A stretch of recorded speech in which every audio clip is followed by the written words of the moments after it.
Welcome to Hustle Vida, where cultura meets creativity and the grind never stops. I'm your host, Jeanz, and this is your go-to show for everything that moves the Latino community forward, right here in Houston, Texas, and beyond. We bring you exclusive interviews with artistas, entrepreneurs, changemakers who are redefining what it means to hustle.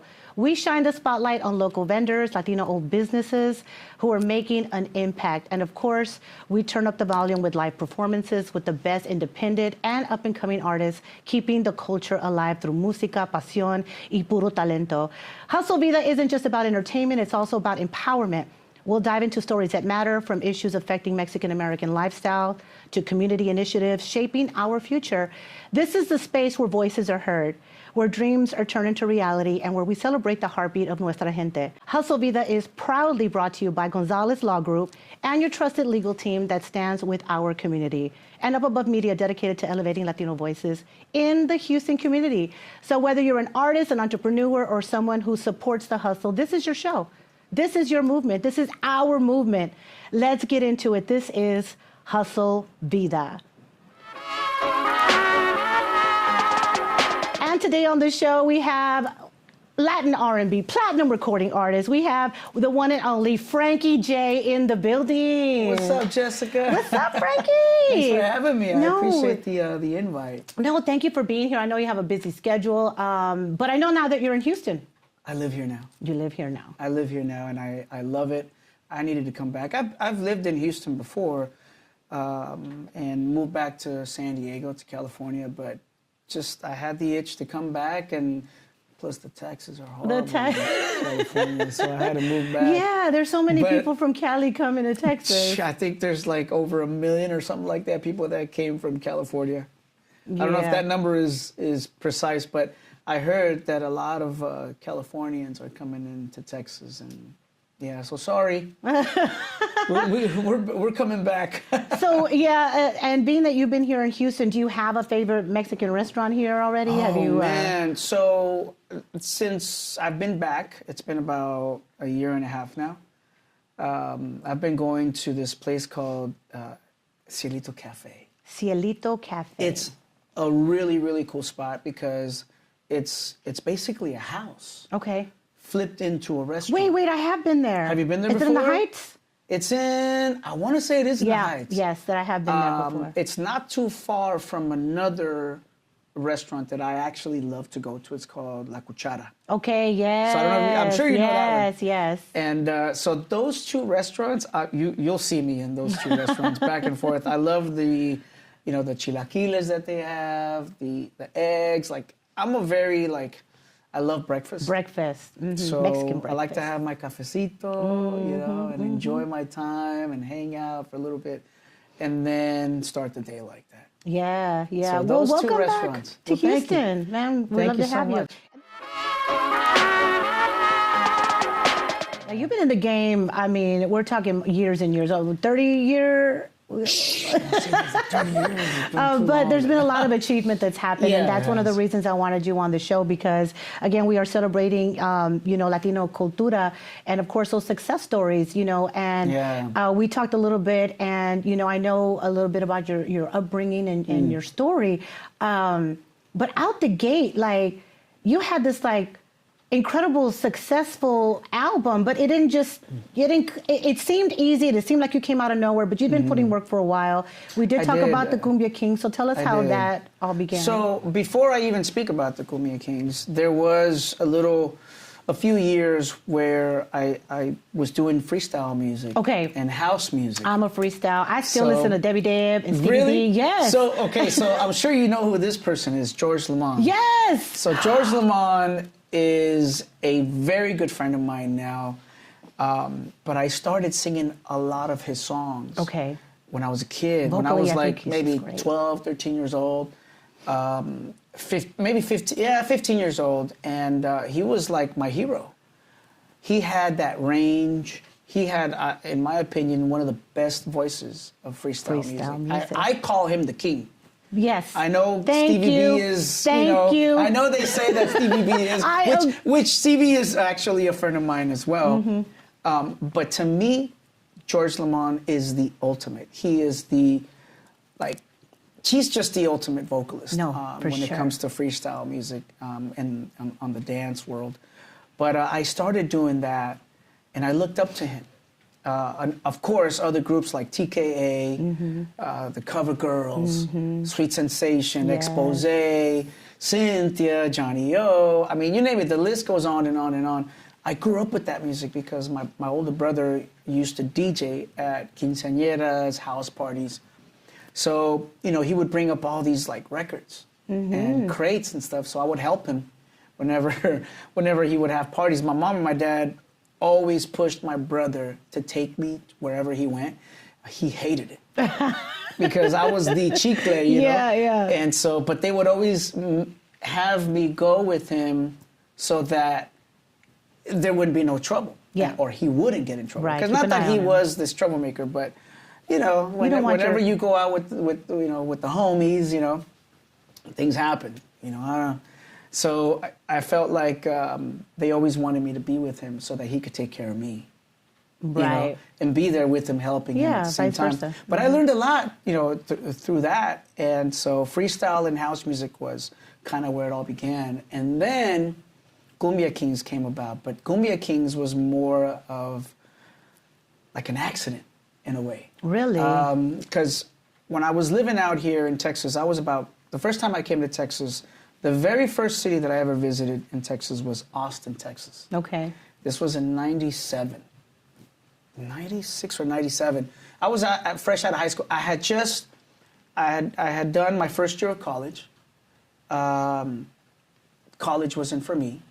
So I started working regular jobs and wanted to pursue music. I just didn't know, you know, how serious or how true it would be, you know, my dream would be, Right. or would become, I should say. Or especially since you hadn't A really seen reality. it done from anybody else. Yeah, because Right? I was the first in my generation, you know, in my family to pursue that and really like make that happen.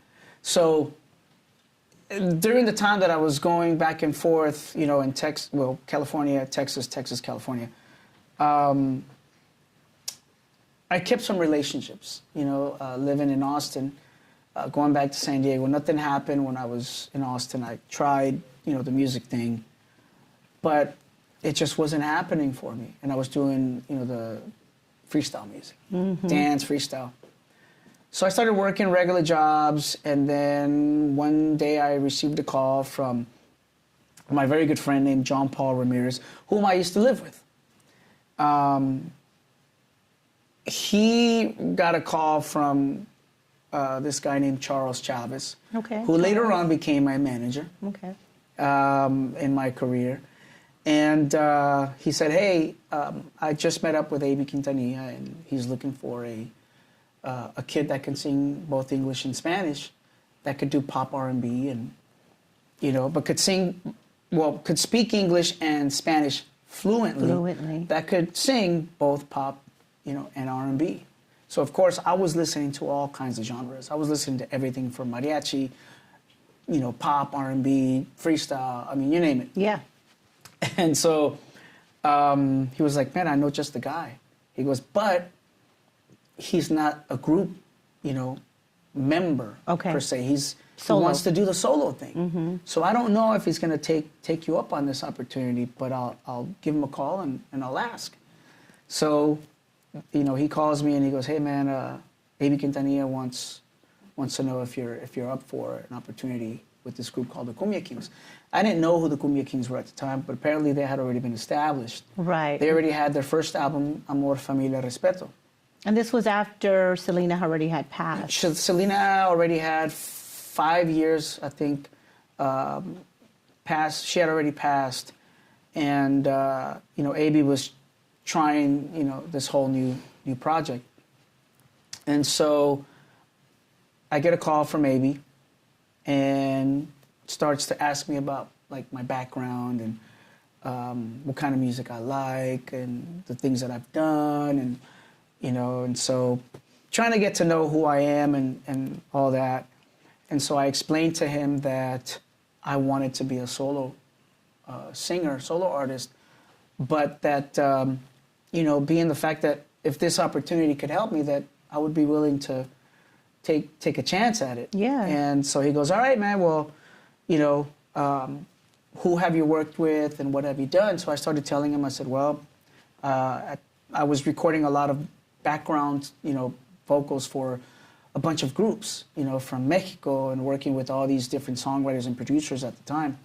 I was working with Kiko Cibrián, with Claudia Brandt, and these are obviously big wigs in the industry. Yeah, yeah. Songwriters and producers, working with my friend Nir Sarusi, who later became the president of Sony, Wow. Sony Latin.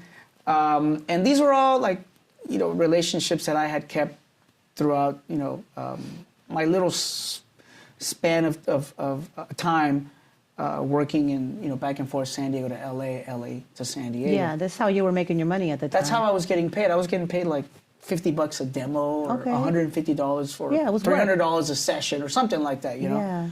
And so he was like, okay, I know some of those people. I know those names. And he goes, well, why don't you send me like some of the songs that you've recorded? So back then it was mail. It wasn't no email. No email, It wasn't MP3. This was no. go check out my link in Or my if bio. it was email, it would take forever to send the first, like 4 megabytes or something. It would take forever. So I ended up shipping him a CD of all these songs, and one of those songs that he heard was a song called Rompecabezas, which later on became one of the songs of the album. I want to say it was on the album Cuatro. Okay. And but yeah, he was very impressed. Oh yeah, you know, sure. with the vocals and all that stuff, and so he goes, hey man, like I'm sold, but I have a business partner. His name is Cruz Martinez, and I would love for him to hear you as well. Would you mind auditioning on the phone for him? I was like, no, not at all.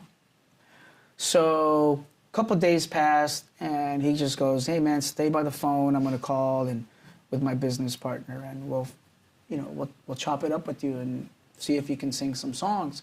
I was like, sure. I remember being so nervous at the time. I was like, man, these guys, you know, they put me on the spot. So at the time, there was a song called Last Night by a group called As Yet. As Yet. Mm-hmm. Written by Babyface and L.A. Reid. Really? That was I didn't written know and that. produced by Babyface and L.A. Reid. Great song. And I was listening to a lot of Babyface at the time. And so, of course, I was excited to audition for them on the phone, or for at least for Cruz. And so he just goes, hey man, you know, he calls me with Cruz on the other line, and we start talking. He seems like a cool dude. You know, they make me feel comfortable on the phone, because they kind of noticed that I was feeling a little nervous. And so then finally they're like, all right, man, you know, shoot your shot. And so I did. I sang a little piece of it. There's that little part on the song where it goes, into your soul, I almost cried because it was so beautiful last night. Yes. So right when I sang that part, they're like, all right, it's over. Like, we're sold, you know? And so probably about a week later, they flew me out to Corpus. Of course, I needed to talk to my job, right? My boss. I was like, hey, man, I'm going to give you guys my 2 weeks notice. I still remember his name, Scott. And he goes, what are you talking about?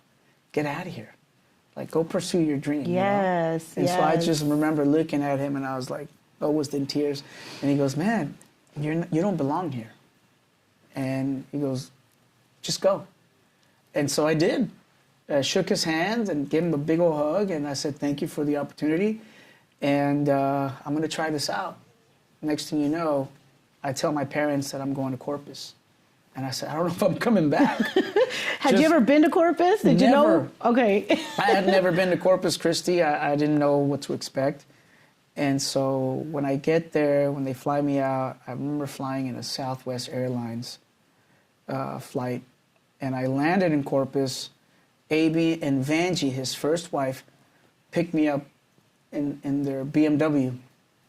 And so I get there, And, you know, they start, you know, talking to me, and I'm just like, man, this is so cool. You know, this is very different for me. It was a very different environment, different world, you know, for me, because I was so used to, you know, California, San Diego, LA, and all that. And so coming to Texas was like a strange land, you know, for me. Culture shock? Culture shock, for sure. Although I had already been living in Austin. I was living in the farm market areas of Austin. And I just didn't know what to expect, to be honest with you. But it was a really, really cool opportunity. I took it. I'm glad I did, because if I didn't do that, then I wouldn't be here right now. I wouldn't be doing this with you. Right. So I learned a lot. I've learned a lot. Yeah. So, so then you come out the gate with this, you know, incredible album. And at this point, you're a signed artist. So you're solo artist now. Okay. Signed to Sony Columbia. And so you release it. And did you already know that you were going to blend your styles with Inglés and Español? Did you already know that you were going to do that? Was this an intentional marketing strategy? Because I know when a lot of artists may come out in the scene, there may be some pushback when it comes to, you know, we had our freestyles and our Johnny O's, and we didn't really have a lot of, you know, that support. Right, on the Latin side. On the Latin side. Well, I did that purposely because, you know, doing the English and Spanish back and forth with Cumbia Kings, I felt that it was important for me to push that side of who I really was and am, you know. Mexicano, you know, born in Mexico, but raised in the United States. And for me, it was important. It was such an important factor of me representing my culture, my people. I honestly didn't know how it was going to go. Yeah. If it would be accepted, especially me doing R&B music. In or the pop climate. R&B, in an era where it was very not, like, it was very, it was an open market back then. It was a rarity. Yeah. I mean, yes, you had, you know, Barrio Boys. That was doing, you know, the pop R&B. You had New Flavor. That was doing also pop R&B. And you had Voices of Theory. I don't know if you remember Voices of Theory. Yes, all of this. That I want to say. I mean, they had some, you know, some success, but again, you know, those groups were not able to maintain it due to the challenges, I'm assuming, you know. Right. Because it wasn't really a thing back then. It was tough. It wasn't easy for a Mexicano or a Latino, per se, to do R&B music. I mean, I could even take it back further, who, in my opinion, was the first to ever do it, both in, well, not in Spanish, but on the English side, was a good friend of mine now. His name is Bobby Ross Avila. He had a song called La La Means I Love You. Yes. And he was touring with New Kids on the Block. Mexicano. Born in the States, raised in the States. Okay. And I think he was the very, very first of its kind. And he was, what, 12 years old? I remember that because we're the same age. Wow. I think he's older than me by a year. Okay. But that was the first time that I ever saw that. It was like, wait a minute, that guy looks like me. I look like him. Like, if he can do it, I can do it. Yes. And of course, that's when I started seeing the ripple effect with Barrio Boys, Voices of Theory, New Flavor. And I was like, this is actually pretty cool. So by me jumping from cumbia to R&B was a flip. Right. Like nobody, like not even my own colleagues, believed that I could make it. Wow. What kind of things were they saying? Well, don't do that. It's going to be, you know, basically a suicide mission. It's going to kill your career. Stick over here, like stick to us, or, you know, stick to the Spanish stuff. Because if you do R&B, you're not black. You're Mexican. What are you doing? You know, you're basically, you're going to shoot your shot and you're going to miss it. And I was like, nah, I have something that I believe in this. Like, if I see a Barrio Boys and Voices of Theory and New Flavor and my boy Bobby Ross Avila doing what they're doing. Why can't I have that same opportunity? I go, you guys just don't understand. I believe in what I'm doing. Wow. If you guys don't believe in me, then that's on you. Right. But let me try this because I really want to try this, just to see for myself. Right. And they're like, all right, go ahead. Next thing you know, the first single, which I wrote while I was in the Cumbia Kings, became the first single. It was a song called Don't Want to Try. And at the time, I was going through a really bad breakup, like a really bad time in my life where I was like choosing my career over my relationship. And it was, when I wrote it, and I was like, man, I feel like I can do this. Like this thing is, it's a song that hits home, to me. So if it hits home to me, I think it's gonna reflect, and I think a lot of people are gonna relate to this. Yes. And I remember at the time when I was telling, my manager, which we were both kind of learning, together in the industry. I was like, this is going to be my single. I want this to be my single. I go, and I have a feeling about this. I have a really good feeling about this. And when it came out on the radio, I was like, man, I couldn't believe it. I mean, I believed it, but I couldn't believe it at the same time. I was like, man, this sounds really nice. Yeah, heavy rotation all over the radio. And it was it started in Corpus, went to El Paso, went to Chicago, went to New York, Miami, and then all of a sudden I'm like, wow, this is everywhere. Mm-hmm. And I didn't have to say anything, but my colleagues knew. Yeah. And then you flipped it and did it in Spanish. I did it in Spanish. Well, I wrote it first in English. Mm-hmm. I translated it in Spanish immediately. I didn't even think twice about it. I did it in Spanish. Yeah.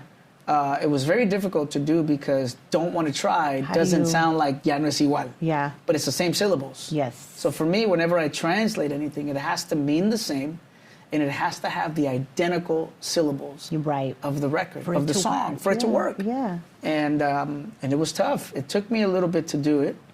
I remember spending a few hours in my room just translating word for word, and it worked. It was a hit in English and it was a hit in Spanish. So we were amazing. It was both, on the Hot 100 Billboard charts, English, and then on the Billboard charts on the Latin side. Wow. So it was pretty cool to see that. I was going to ask if you knew that, but you just said that you just knew. I felt it. You felt that. Yeah, I definitely felt it. I didn't know to what degree, like how far it would go. But I knew that there was something special about that record. And I remember when I first, when I was producing it with my friend Jaime, James Galvez, I told him, I said, listen, I listened to a lot of Nice and Slow by Usher. I listened to Tender Love by the Four MDs. I go, and you can definitely hear the influence. There's a little bit of Maxwell in the music, falsettos. A woman's work, the falsettos. Yeah. Mm-hmm. I go, just pay attention to that.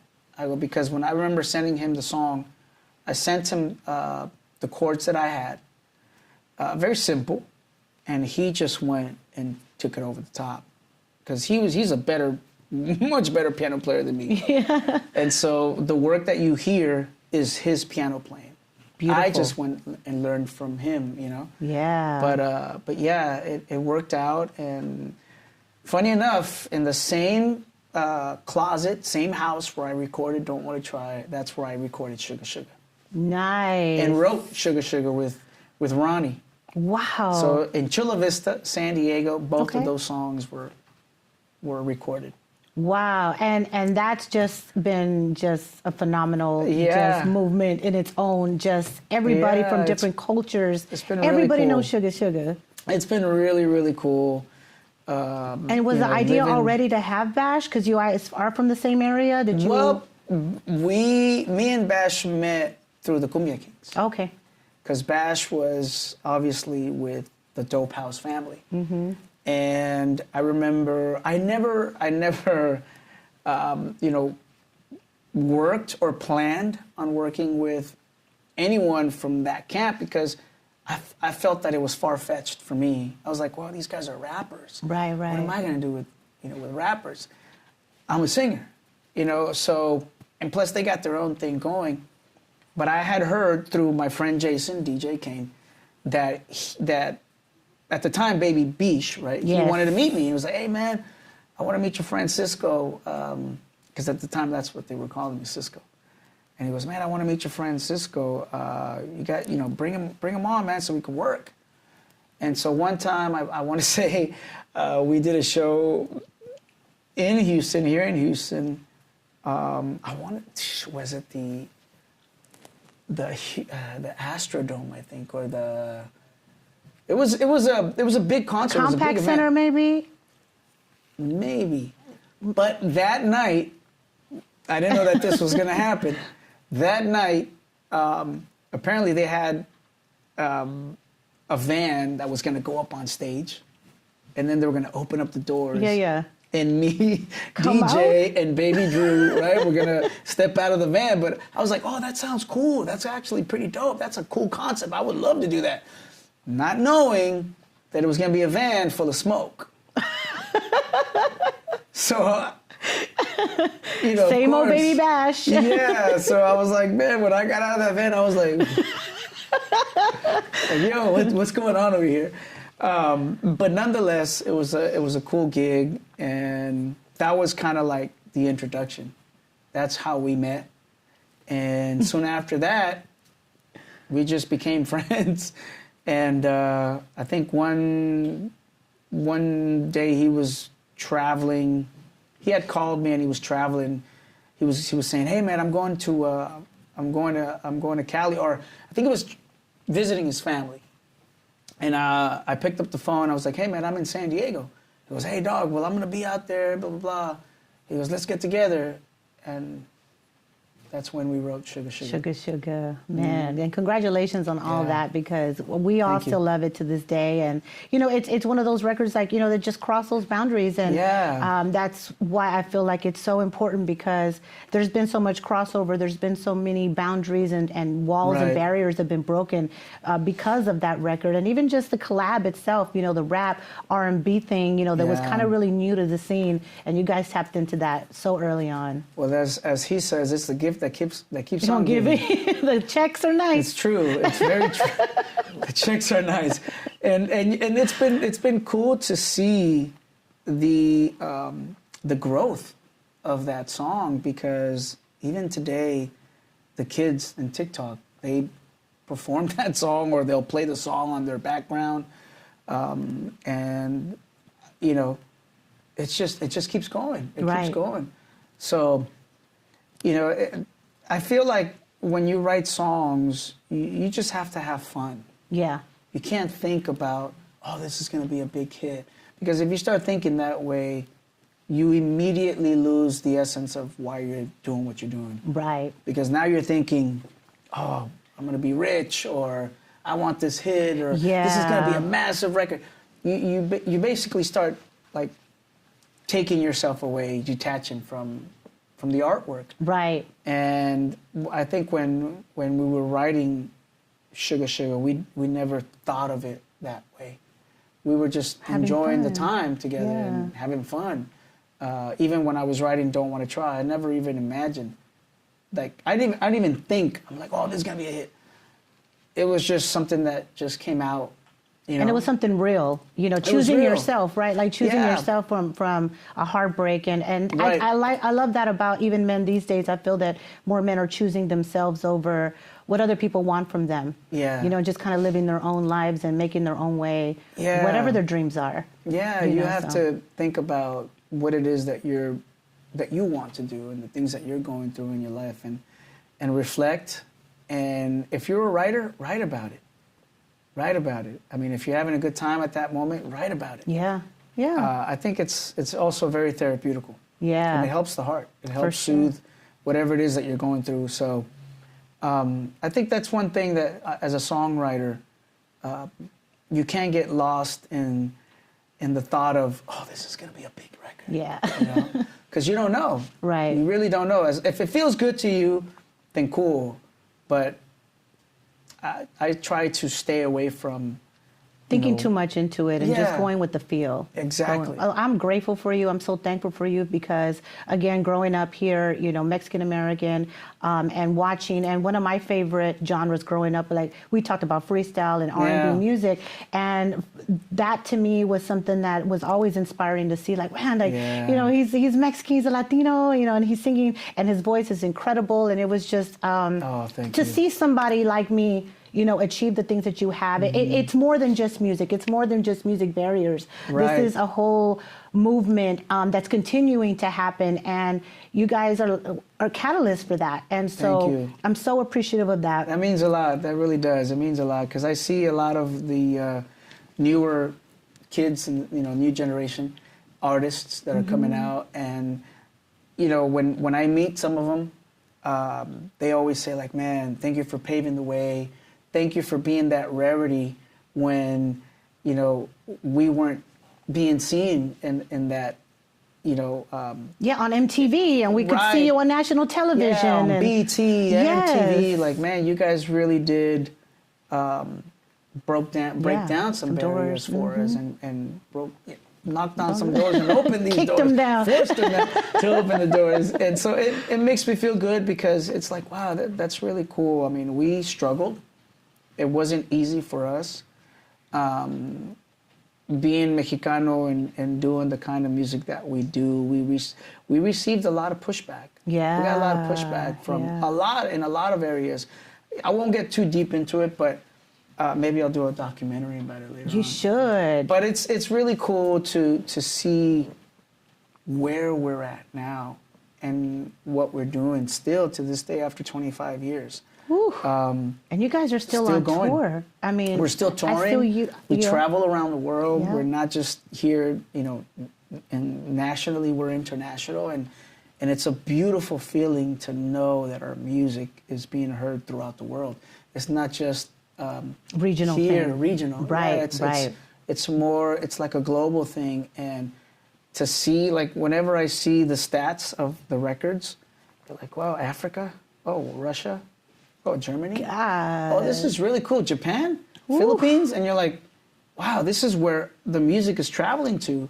And even before social media, I was seeing all these different parts of the world hearing the songs. And I'm like, wow, it's beautiful. This is really cool. Yeah, it's a gift from God. And, and so yet here we are, 20 odd years in the making, still going strong, still traveling, still doing shows, selling out shows, or just having a great time. Right.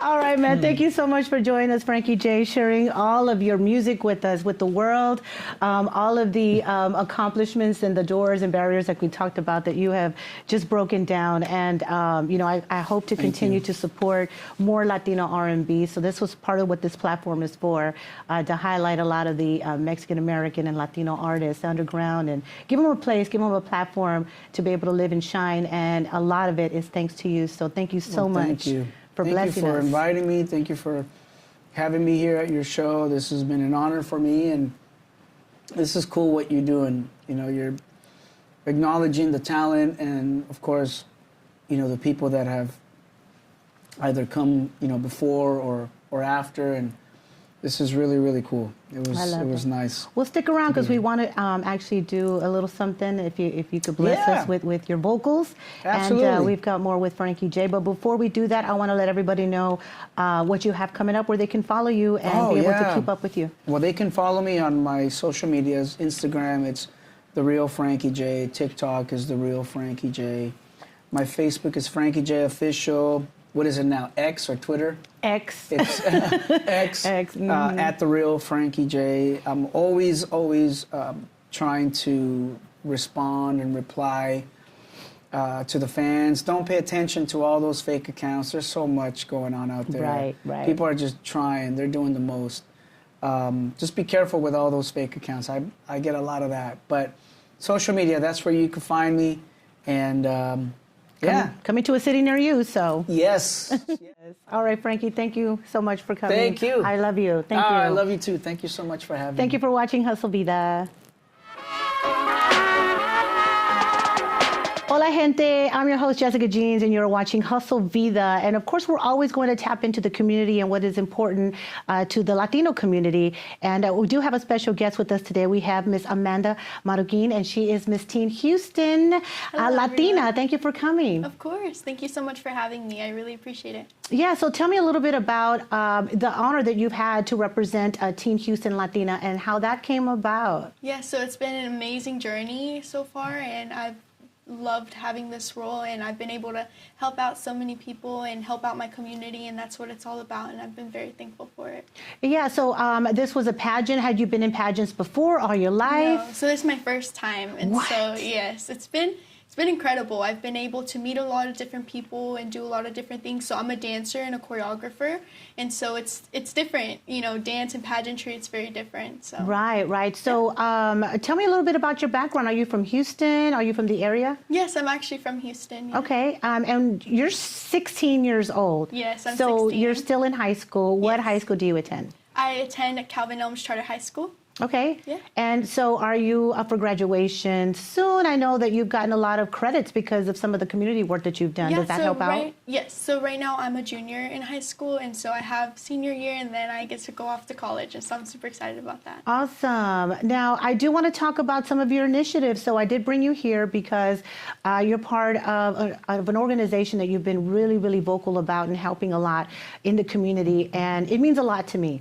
Yeah. And I know it's going to mean a lot to our viewers. And you partnered with an organization called BEAR. Yes. So tell me about how you linked up with them and what the initiative is. So I actually got linked up by mutuals, and when I found out that Bear needs, help with shoes, I was all for it. Shoes is a big necessity, especially for kids. It can prevent kids from going outside, going to school, doing daily activities. And so once I heard that they didn't have shoes, I wanted to help. That was my biggest thing, is I wanted to help, and so I was able to get in contact with you and Mr. Tex, and it's just been amazing. Yeah, so these shoes are for children that are in CPS custody. CPS custody, yes. Okay, ma'am. so BEAR, the organization, it's BEAR? Yeah, be a resource, yes. Okay, and so they provide shoes and resources for children in CPS custody. Yeah, so they provide all different needs, hygiene products, clothing, shoes, many different things they Now, provide. you've actually gone to the facilities, Yes. met some of the children, and delivered some of the shoes. Yes. So what was that experience like? It was very impactful. It really was. And, seeing that as a child, it makes you so grateful for what you have, and makes you every day just to be grateful for what you have and thankful for the type of parents you have. And so it's really impactful. It really, really is. What do you feel that from meeting a lot of these children, do you feel that they need from our community more than anything? They need a lot of love and support, and they need more.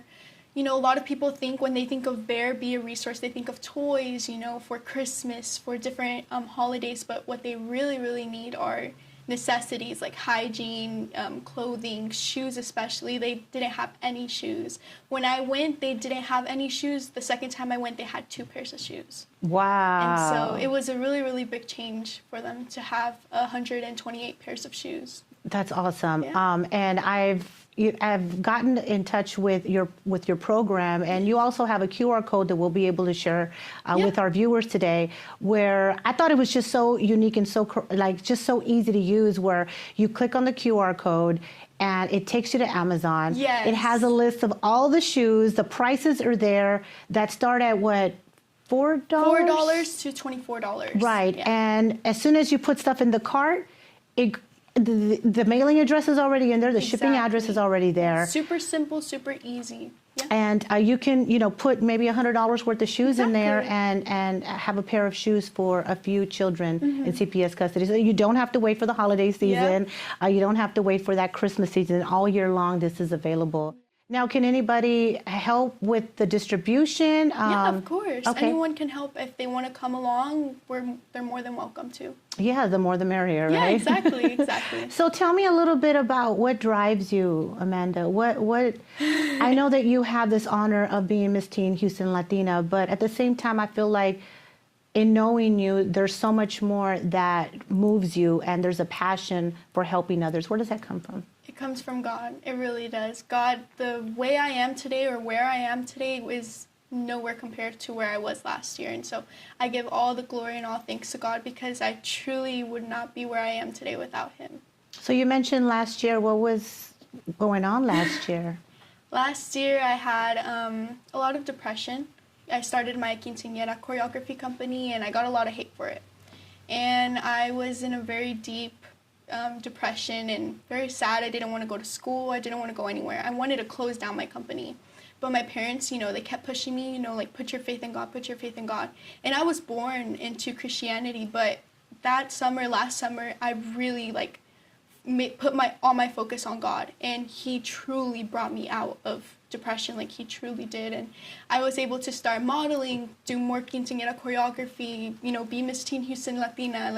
It's been very amazing. That's a great testimony, because you think about a lot of different people, teens or even younger or even adults that day to day, they want to pursue their goals. They want to pursue their passions, and you have naysayers and you have bullies all over the internet. Exactly. I mean, adults get bullied just as much as teens get bullied these days.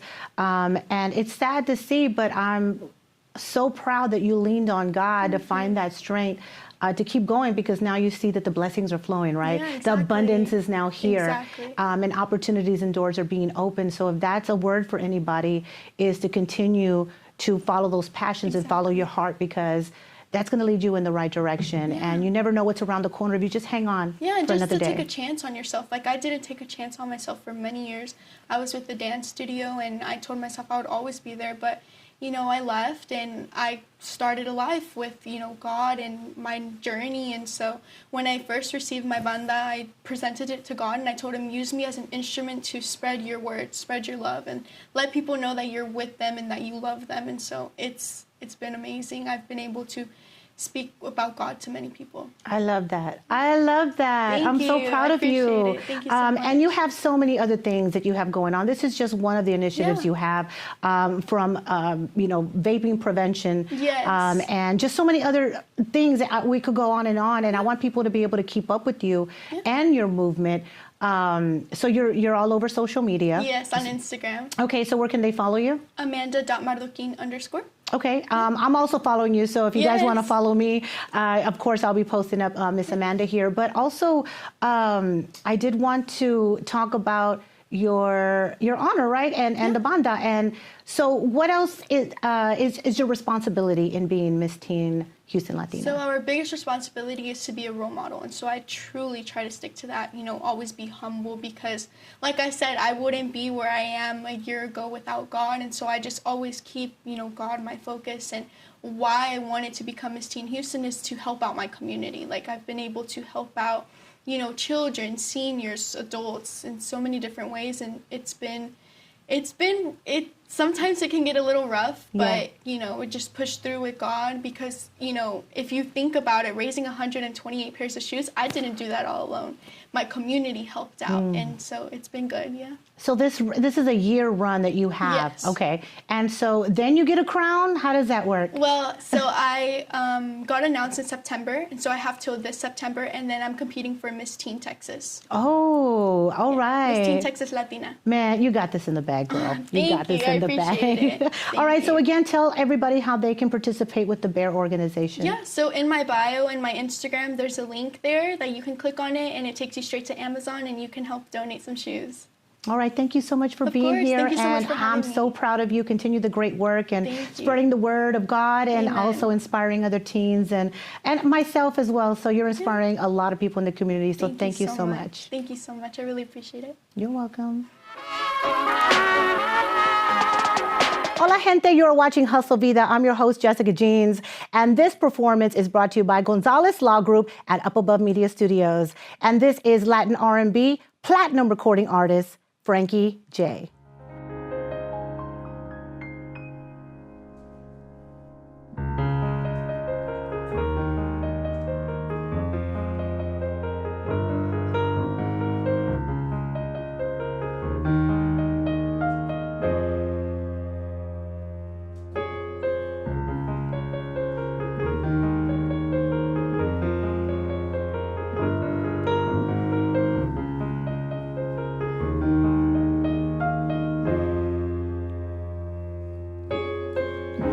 Can't believe you had the nerve to say the things you said.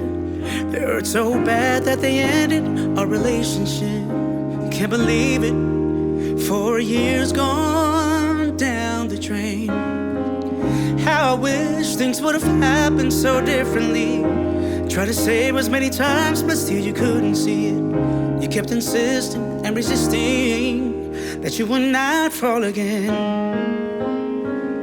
Now you're trying to tell me that you're sorry, and you're trying to come back home.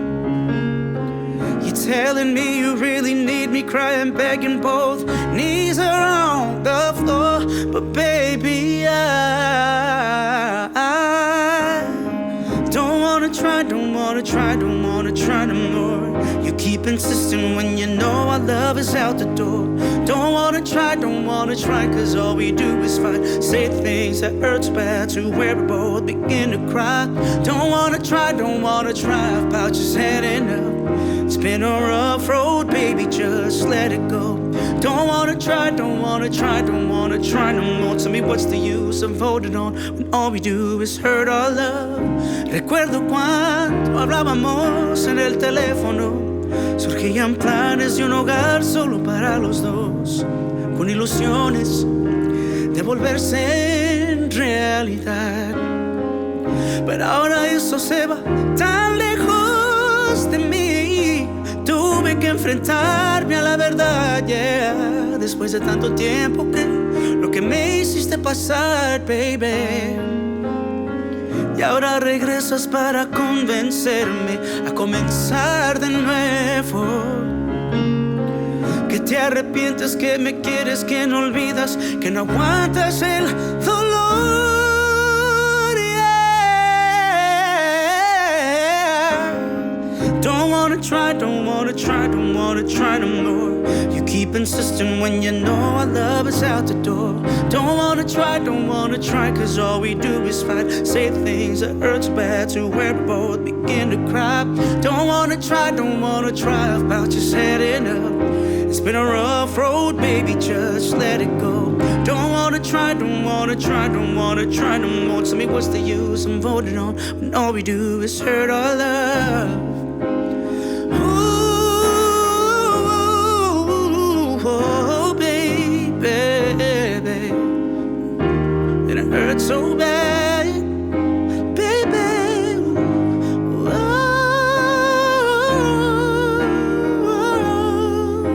Oh, no, baby.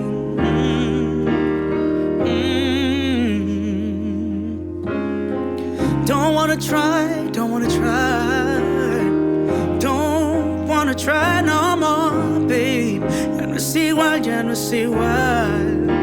No. Don't wanna try, I don't wanna try no more, babe. Don't wanna try no more.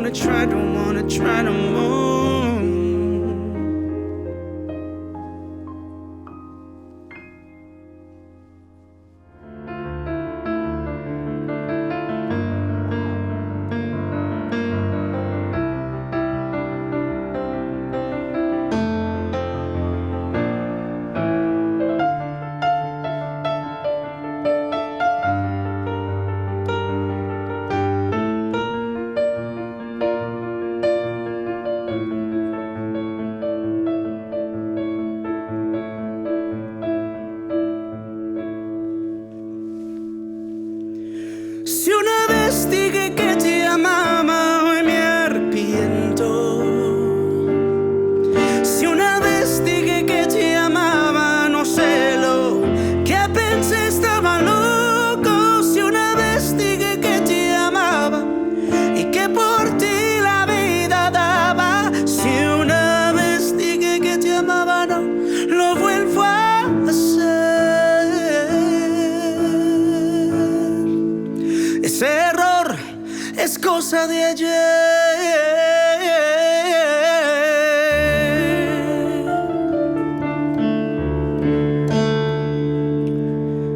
Yo te di todo mi amor y más, y tú de todo te arrepientes.